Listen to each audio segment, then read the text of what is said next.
What a match! বাপরে বাপ! মানে লাস্ট মিনিট অবধি মানে জানি না আজকে গ্রেগ স্টুয়ার্ট আর জেসন কামিংস এসে ওই জেসন কামিংস নেমে যদি গোলটা না করতো মানে আজকে যে কি হতো নো আইডিয়া। মানে 85 মিনিটসের মাথায় নেবে কোনো প্লেয়ারকে ম্যান অফ দ্য ম্যাচ হতে আমি আমার জীবনে এতদিন ফুটবল দেখছি ফার্স্ট টাইম দেখলাম। মানে আর যদি তোমরা ভালো করে শুনে থাকো 80 মিনিটসের মাথা থেকে পুরো স্টেডিয়ামে শোনা যাচ্ছিল we want Greg, we want Greg, we want Greg, we want Stuart. আর এই গ্রেগ স্টুয়ার্ট যে একটা টিমের জন্য কতটা ইম্পর্টেন্ট আর কি লেভেল অফ প্লেয়ার, মানে যে মুহূর্তে ও মাঠে স্টেপ করলো মনে হয় যেন পুরো গেমটাকে বদলে দিল। আর আলটিমেটলি ওই বদলালো, জেসন কামিংস যে ফিনিশটা করলো যেটা একটা অসাধারণ ফিনিশ ছিল, বাট ক্রেডিটটা যাচ্ছে যেভাবে গ্রেগ স্টুয়ার্ট বলটাকে পাস দেয়। মানে তোমরা যদি দেখো ওই সিকোয়েন্সটা প্রথমে স্টুয়ার্ট যে বলটা মেরেছিল সেটা হচ্ছে বারে লেগে চলে আসে, আর সেখান থেকে স্টুয়ার্টের তুমি যদি অ্যাওয়ারনেসে দেখো জানে যে বলটা আসছে, আর সেখান থেকে ও নিজের যেভাবে পজিশনিং করে বলটা দেয় কামিন্সকে, আর কামিন্স তো নো ডাউট খুব ভালো একজন ফিনিশার, আর সেটা আজকেও প্রমাণ দিল। মানে মানে মোহনবাগানের মধ্যে মানে আমি কী বলবো, মানে ফুটবলে যদি বেঞ্চ স্ট্রেংথ একটা টার্ম ইউজ হয় না, তাহলে আইএসএলে যদি যে টিমটা বেঞ্চ স্ট্রেংথকে ডিফাইন করে সেটা আর কেউ না হোক, সেটা মোহনবাগান করে। তুমি মোহনবাগান ফ্যান হও বা না হও, you have to accept this. মোহনবাগানের যা বেঞ্চ স্ট্রেংথ আছে, যেটা আমি আগের ভিডিওতেও বলেছি বা ভবিষ্যতেও বলবো, যেটা সবাই জানে, আইএসএল বেস্ট, কারণ এখানে যা কম্পিটিশন হয়। আর আজকের ম্যাচে যদি কিছু মানে কোনো একটা টার্নিং পয়েন্ট হয়ে থাকে সেটা মোহনবাগানের জন্য বেঞ্চ স্ট্রেংথই ছিল। যাই হোক, একটা খুব মানে ইম্পর্টেন্ট উইন, মানে এই ম্যাচটা ড্র হয়ে গেলে একটা অনেক পয়েন্ট লস হতো। চেন্নাই একটা খুব একটা কনসিস্টেন্ট ওয়েতে নেই, তো সেখানে এই হোম ম্যাচ 3 পয়েন্ট খুব দরকার ছিল, তো সেখান থেকে যে গোলটা পেয়ে গেছি খুব ভালো। তো যাই হোক, গেমে আসা যাক। গেমের ফার্স্ট হাফে আমরা যেটা দেখি না, ফার্স্ট হাফে যদি তোমরা দেখে থাকো মানে মোহনবাগানের খেলাটা কোনোভাবেই না মানে ভালো ফর্মে আসছিল না, মানে যেটা অন্য দিন হয়ে থাকে আর কি। মানে মোহনবাগানের খেলাটা কোনোভাবেই ফর্ম করছিল না, সেটা চেন্নাইয়ের ক্রেডিট তো অবশ্যই, কারণ তোমরা যদি ভালো করে অ্যানালাইজ করো বা চেন্নাইয়ের প্লেয়ারদের পজিশনিংটা নজর করো না, তো ওরা কোনো টিমই না মোহনবাগানের কাছে পজিশন চাইবে না, কারণ মোহনবাগানের যে লেভেল অফ প্লেয়ার্সরা আছে আর অন দ্য বল এত ভালো, স্পেশালি আজকে যে কটা ক্যারি অ্যালবার্টো রড্রিগেজ একটা টিমের ডিফেন্ডার ওরমভাবে ক্যারি করছে, ডিফেন্সিভ থার্ড থেকে অ্যাটাকিং থার্ডে বল নিয়ে যাচ্ছে, বা সুভাশিসও বলো যে ক্যারিজগুলো করছে, তো কোনো টিমই চাইবে না এদের সঙ্গে উইথ দ্য বল আসতে, কারণ জানে উইথ দ্য বল এরা এলে হেরে যাবে। তো চেন্নাইয়ের এফসির গেম প্ল্যান খুবই ভালো ছিল যে মোহনবাগানকে যতটা পজিশন রাখতে দাও, আমরা সেন্টার অফ দ্য পিচ পুরো ব্লকড রাখবো। আর centre of the pitch blocked রাখতে কি হয়, মানে মোহনবাগানের ক্রিয়েটিভিটা নষ্ট হয়ে যায়।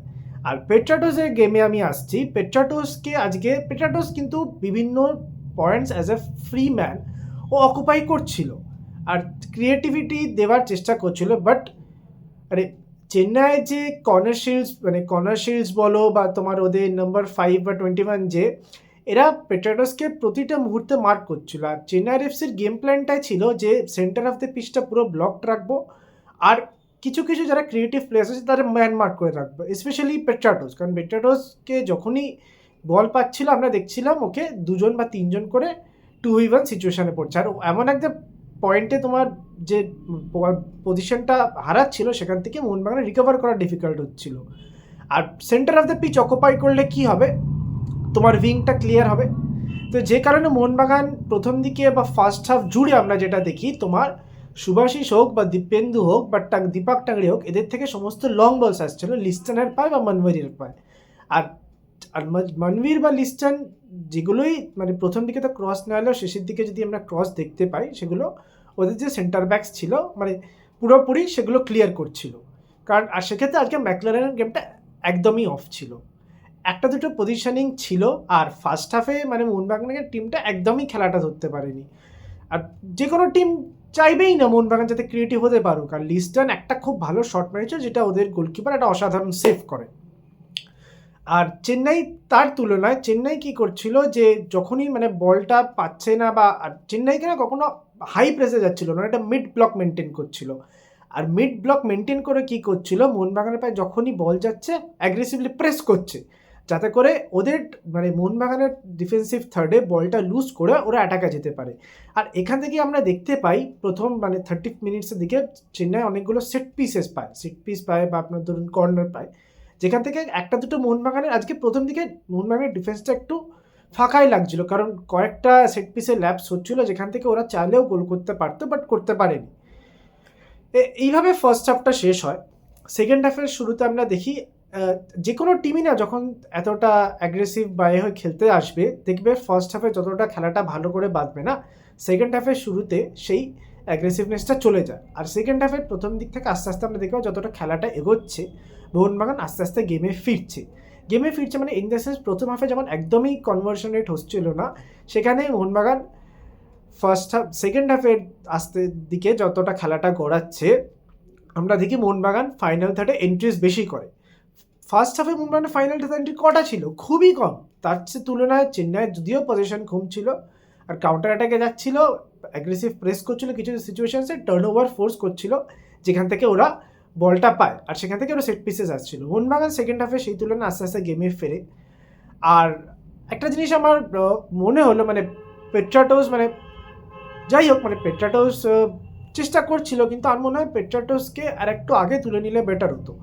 যেখানে আমরা দেখতে পাই যখনই সাহালকে নামানো হয় না, তখন সাহাল লেফট উইংয়ের পজিশনটা বেশি অকুপাই করছিল আর লিস্টন কিছুটা ভেতরে চলে যাচ্ছিল, কারণ মনে হচ্ছিল যে ম্যাকলারেন হয়তো একা হয়ে যাচ্ছে, ম্যাকলারেন হয়তো সেই জায়গাটা পাচ্ছে না, কারণ ম্যাকলারেনের ওদের যে সেন্টার ব্যাকসটা ছিল ম্যাকলারেনকে পুরোপুরি মার্ক রেখেছিল, ও যে বলসগুলো পাবে বা এরিয়াল ডুয়েলগুলো জিতবে সেগুলোর কোনো চান্স রাখছিল না। লিস্টন সেখানে কিছুটা হাইট অ্যাডভান্টেজ হয়, ও চাইছিল সাহালের দিক থেকে যে বলগুলো আসে সেগুলো যাতে কনভার্ট করতে পারে।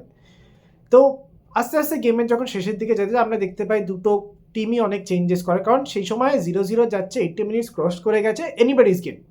আর চেন্নাইয়ের আমরা যা জানি যে ধরনের প্লেয়ার্স আছে, ড্যানিয়েল চিমাচুকু বলো বা কিয়ান নাসিরি বলো, এরা গোলের বক্সে ভালো জায়গা বল পেলে ফিনিশ করতে পারে। তো যেখান থেকে ওই চেঞ্জেসগুলো আসে আর যেটা আমি প্রথম দিকেই ভিডিওর প্রথমেই বলেছিলাম বেঞ্চ স্ট্রেংথ।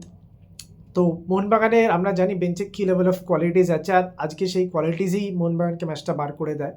আস্তে আস্তে আমরা দেখি মোহনবাগান আশিক কুরুনিয়ানকে আনে, আশিক কুরুনিয়ান আর সাহাল যখন আস্তে আস্তে খেলাটা ঢুকলো, যখন কামিন্স নামলো, তখন আমরা দেখলাম মোহনবাগানের খেলায় যে স্লোনেসটা হয়ে গেছিলো, লাস্টের দিকে যে প্রেসটা দরকার, যে ইন্টেন্সিটিটা দরকার, সেই ডাইরেক্টনেসটা চলে এলো। আর যেখানে চেন্নাই এফসি আমি বলবো স্পেশালি ওদের যে নাম্বার 10 কর্নার শিলস, মানে আজকে যে ও কতগুলো রোল প্লে করছিল সেটা যারা খেলা দেখেছে তারাই বুঝতে পারবে। মানে মানে তোমার ট্রানজিশনে গিয়ে বল ট্যাকল করা বা মানে ও অ্যাজ আ নাম্বার 10 নাম্বার 8 মানে প্রতিটা জায়গায় খেলে যাচ্ছিল।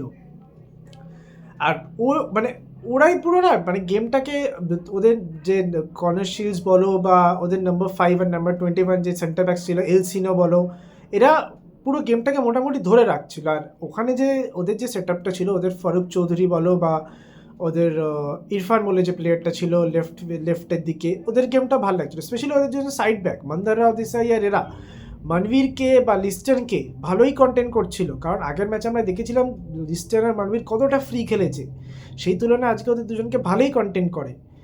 আর এই দিকে যখন আর লাস্টে গ্রেগ স্টুয়ার্ট যখন নামে, আর গ্রেগ স্টুয়ার্ট আজকেও প্রমাণ করলো, আমি যেটা বললাম আর কি, যে 85 মিনিটসের মাথায় নেবে ম্যান অফ দ্য ম্যাচ হয়েছে। মানে আমার মতে ছিল ম্যান অফ দ্য ম্যাচ যেটাই আউটকাম হয়ে থাকুক আজকে কর্নার শিলস অনায়াসে পেতেই পারতো, কারণ যে পারফরমেন্স ও আজকে দিয়েছে, ওর যা টাচেস ছিল সারা ম্যাচে, যে ওর হিট ম্যাপ যদি তোমরা দেখো তো। বাট যাই হোক, গ্রেগ স্টুয়ার্টের কোয়ালিটি আজকে গ্রেগ আবারও প্রমাণ করলো। মানে আমার মনে হয় একটা গোলের পাওয়া উচিতই ছিল, ও যে দুখানা শট নিয়েছিল, একটা তো বারে রাখলো, লাস্টের দিকে যেটা অফসাইড হয়ে গেল কামিন্সের আর কি। তো মানে আনবিলিভেবল, মানে গ্রেগ স্টুয়ার্ট যে একটা টিমের কতটা ইম্পর্টেন্ট প্লেয়ার হয়, মানে আর যেভাবে ও যে মুহূর্তে মানে ডিমি সারা ম্যাচে না, মানে with all due respect to Dimi Petratos, মানে সেম প্লেয়ার্সরাই ছিল চেন্নাইয়ের হয়ে, কর্নার শিলস বলো বা ওদের এলসিনো বা এদের মাঝখান থেকেও ওই 5 মিনিট কি 10 মিনিট পেয়েছে, মানে আবার কিছুক্ষণের মধ্যেই আমরা গোলটা দেখতে পাই। মানে ওই 5 মিনিটসের মাথায় মানে স্টুয়ার্ট যেভাবে মিডফিল্ডটা কন্ট্রোল করে নিল না, কারণ মোহনবাগানের মেন যে শর্টস অন টার্গেটগুলো যে তোমরা চেক করো না 85 মিনিটসের পর, ওটা স্টুয়ার্টের প্লে থেকেই এসছে। মানে মানে নো ডাউট, মানে Greg Stuart is an asset to this team, I mean one of the best players, আর সেটা নিয়ে তো কোনো প্রশ্নই নেই। বাট ও যে লেভেলের আজকে ওই কিছু 5-10 মিনিটে দিয়ে দিল, মানে ওকে ড্রপ করানো যাবে না, যদি না মানে চাই না কোনো ইনজুরি হোক, বাট স্টিল। আর কিছু নেগেটিভ সাইড যদি আজকে বলি, যে আমি আগের দিনও বলেছিলাম কিছু বাজে ইয়েলো কার্ডস মোহনবাগান খায়, আর আজকে সেখান থেকেই শুভাশিস বলো বা অ্যালবার্টো যে ইয়েলো কার্ডগুলো খেলো, তো পরের ম্যাচটা একটা খুব ভাইটাল ম্যাচ ছিল, কারণ সেটা নর্থ ইস্টের অ্যাগেনস্টে আর আওয়ে ম্যাচ। তো আমরা জানি ওরা কী পেসে ফুটবল খেলে, স্পেশালি আলাদিন বা জিতিন এমএস বা ওদের যে ধরনের প্লেয়ার্সরা আছে। তো সেখানে অ্যালবার্টো চলে যাওয়াটা, ম্যাচটা মিস হওয়া, শুভাশিসের বেরিয়ে যাওয়া, তো একটা সেট ব্যাকলাইন না যখন নষ্ট হয়ে যায়, মানে যখন একটা হঠাৎ ডিসরাপশান আসে, তখন গেমটা ক্রিয়েট করতে খুব টাফ হয়। বাট এনিওয়েজ, তো আজকের ভিডিওটা এই পর্যন্তই রইলো। দেখা যাক নেক্সট ম্যাচে কী হয়, একটা হয়তো নতুন রকম সিস্টেম দেখা যেতে পারে, কারণ অনেকগুলো চেঞ্জেস হবে, বাধ্য হয়ে চেঞ্জটা করতে হবে, কারণ আর কোনো অপশন নেই। তো আমার অ্যানালিসিস তোমাদের কীরকম লাগলো কমেন্ট করে জানিও। তোমাদের কী কী জায়গা মনে হয়েছে মোহনবাগানকে নেক্সট ম্যাচে তোমরা আর কী কী দেখতে চাও, বা কী তোমাদের মনে হয় পসিবল লাইন আপ হতে পারে, কী কী চেঞ্জেস আসতে পারে, তো কমেন্ট করে জানাও। চলো আজকের ভিডিওটা এই পর্যন্তই, নেক্সট ভিডিওটা খুব দেখা হচ্ছে তাড়াতাড়ি, বাই।